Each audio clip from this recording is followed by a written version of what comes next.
No, baby, that's for somebody else. We're just going to keep you right where you're at right now. It doesn't matter what you think. The Wrestling Realm presents Break It Down with Brian H. Hello, ladies and gentlemen. Welcome to this episode of Break It Down with Brian H. I'm your host, Brian H.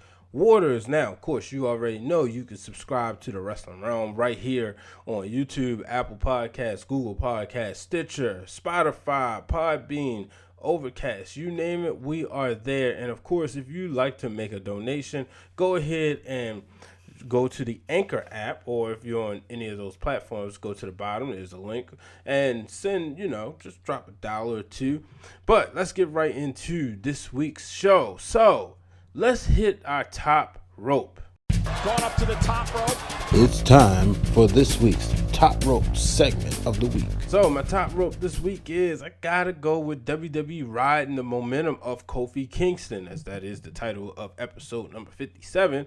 Kofi coming out there this week. So let's just go back. A week ago, he was inserted into the WWE Championship Elimination Chamber match after Mustafa Ali was unable to compete. But not only did he just go out there and, wrestle his tail off as he does, but he went out there and won over the WWE Universe. Triple H said he won the hearts, and Xavier Woods kind of took exception to that, because he said he's been doing this for over 11 years, since, way back in the day. So we saw Kofi Kingston. We saw a 6-man tag. Obviously, he came up short at Elimination Chamber, but we saw a 6-man tag, obviously heels versus faces, on the main event of SmackDown Live. And what happened? Kofi Kingston pinned Daniel Bryan. After that, Shane McMahon came out, made an announcement, said that Daniel Bryan's opponent would be, and he played the crowd. And this, mind you, Daniel Bryan already said, look, my opponent's not in that ring. But Shane McMahon said otherwise. That said that his opponent would be Kofi Kingston. The crowd goes crazy.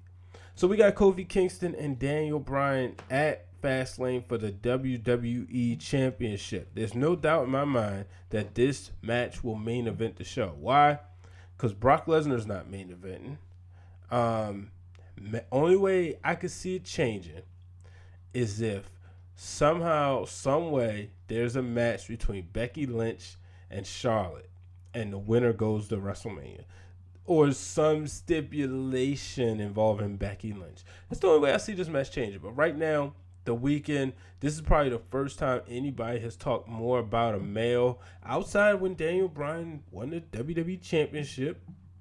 But this is probably the first time that people have been talking more about a male and not talking about Becky Lynch throughout the week. So that's a big deal. This past week, I should say, right after the Elimination Chamber, I was joined by the real Dwayne Allen and joined by my boy Blake Thomas. And Dwayne kind of said it. He said, man, WWE's not changing plans because of Kofi Kingston getting hot. And I know a lot of people are not happy with that. I know a lot of people, especially in the black community, let's be real here, a lot of people in the black community claiming they're going to boycott. Now, I haven't been on the internet, but I'm pretty sure they're saying, just because I've been watching them long enough, I know they're saying something like, well, we know he's not getting the title. There's no way they're going to take the title off of at Fastlane. This is the thing. People want to compare this to Daniel Bryan's run in 2014 into 2013. The difference right there, was that Daniel Bryan had the momentum since August. You were talking August, September, October, November, December, January, February, March, into the beginning of April. That is 9 months of momentum versus Kofi Kingston's 2 weeks. Slow down. If we want to see Kofi, let's keep this momentum behind him. Show up to the arenas. cheer for him. Get on Twitter, Facebook. Have Kofi continue to trend. Then maybe we can see something similar. Does he fit the bill to be WWE champion? People are asking that. But yeah, maybe we can get him. If you go, like I said, go to the arenas, cheer for him there. Money talks. You imagine everybody spending dollars on Kofi Kingston? That's something I don't believe people were doing for Dolph Ziggler. People were spending money on those Yes shirts with Daniel Bryan and the GOAT shirts. So if you do that, then maybe, just maybe, we can see something different. I'm rooting for him. I want to see Kofi Kingston as WWE champion. WWE did a great job. They hooked me. They had me mentally ready, emotionally invested. And I'm a huge Daniel Bryan fan. But I was like, man, I can't believe I'm rooting for my guy to lose. And Kofi Kingston would lose. And I didn't get mad. I just sat there and I just clapped. If I was at the arena, I would have been on my feet. So, but fans, if you want to see your guy, go to the arenas. Let's move on. NXT. This was going to be the lead to the show until they made the main event. But NXT called up some superstars, or are they loaning them to the main roster, or are these guys invading the main roster? We saw Ricochet, Aleister Black, Ciampa, and Gargano. And what happened? They pretty much won all their matches. But we got to see them on the main stage. We got to see Gargano and Ciampa on SmackDown and Raw. How amazing was that? And, people may say, well, why didn't they call up Undisputed Era? Why didn't they call up the Velveteen Dream? But, no, they went with these guys. These guys could actually be coming soon. So that's what leaves the question. What are they doing? Obviously, Ciampa just won. Has been in NXT World Champion. Gargano just won the the North American Championship. But shoot, you could drop those titles to Undisputed Era real quick. You just never know. So, only time will tell. I enjoyed it. You go back and watch that Aleister Black Andrade match. Just continuing that feud that was once for the NXT World Championship. Just, now is a match on SmackDown. And it was really good. I really enjoyed it.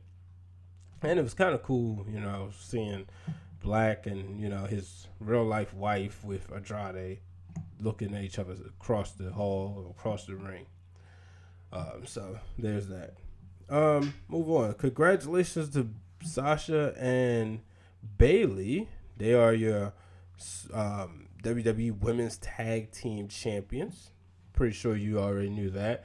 But I like how they got right into the mix of things. Would have loved to see them on SmackDown, but nonetheless, they got right into the mix of things. They took on Nia and Tamina. Who is their opponents? Who's going to be their first opponents on a major pay-per-view or on a pay-per-view in general? Only time will tell. And I'm going to go ahead and take a break. Got a word from my boy D from the Flex Zone and Die Sporting Net. Hey, this is Demar's Die from the Die Sporting Network and D from the Flex Zone. Check out both the Die Sporting Network and the Flex Zone on all the major social media platforms. And of course, check out my main man, breaking it down every week. Break It Down with Brian H. Waters. Back to you, Brian. All right, ladies and gentlemen, I'm back. So make sure you check out D doing this thing right here in Baltimore and the DC area on the high school sporting scene. Obviously, he's on the Flex Zone. He's done a couple. I think he's been on Goofy Central, their spinoff show. So make sure you check him out. Stay up to date with him. So let's go right into our Tapped Out. Here's our Tapped Out segment of the week. Tapped Out this week. Baron Corbin and Braun Strowman. Enough. I was talking to my boy Shark, and I don't think I got a chance to reply to him. Now think about it, but I definitely agree with him when he said it's over Baron Corbin. Baron Corbin's just not that guy anymore. Braun Strowman. Braun Strowman to me has just become annoying. I'm not a fan anymore. Not to say I was the biggest Braun Strowman fan, but he's really looking more and more like the Big Show. Just a guy you just have around. I thought it was cool when he came. He was going around destroying things. May not have been the best wrestler, but to me it was so cool. He was like, I'm not finished with him, and like it was just different. You get these hands, but now in these matches with Baron Corbin, it's making him really lose a lot of stock. I'm not sure if you ever gave him the title because, obviously we'd have had to defend it. And once he defended it, it would be like, okay, so can this person really beat him or can Braun sell? So I don't know, man. I'm just bored. I'm just bored with Braun Strowman. Never gotten bored with Dean Ambrose. Dean Ambrose lost to Drew McIntyre rather quickly. Then afterwards asked Seth Rollins, where were you? Why weren't you out there? And I'm wondering, like, wait, dude, didn't you break up the Shield? Even Rollins looked at him like, what? And I guess maybe because he went out there a week ago and gave him that handshake and just was like, go get it done. Go slay the beast or whatever. I think maybe he thought that meant they were cool again. Perhaps. Who knows? Well, let's move on. Let's talk about Mandy Rose, folks. So Mandy Rose took on Asuka, and she won. I love the match. I love the fact that they're not making Asuka always seem so unbeatable. That's what had irritated me before because it was like every time you turn around, Asuka was just beating everybody. And I said it, I was not a fan of win streaks because they made no sense.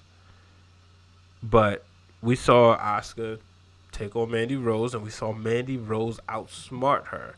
And that was good. Asuka has to start putting people over. She's the SmackDown Live Women's Champion.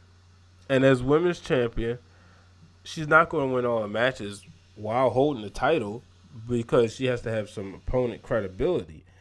And I think that we will see her, maybe face Mandy Rose for a title shot. I would not be surprised if they made that match for Fastlane.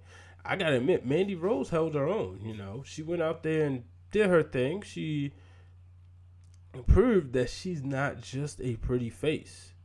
She went out there and proved that, hey, I've been training and I can go. She's able to tell a story in the ring. Clearly, we saw that with her and Naomi. This feud is really good. And now that she's beaten Asuka, Naomi's friend, I want to see what happens. But ladies and gentlemen, I'm going to get ready to wrap things up. I know it's a short episode, but you got a lot of content from me this week. You got the Elimination Chamber post show where you can get my thoughts and you can also get my buddy's thoughts.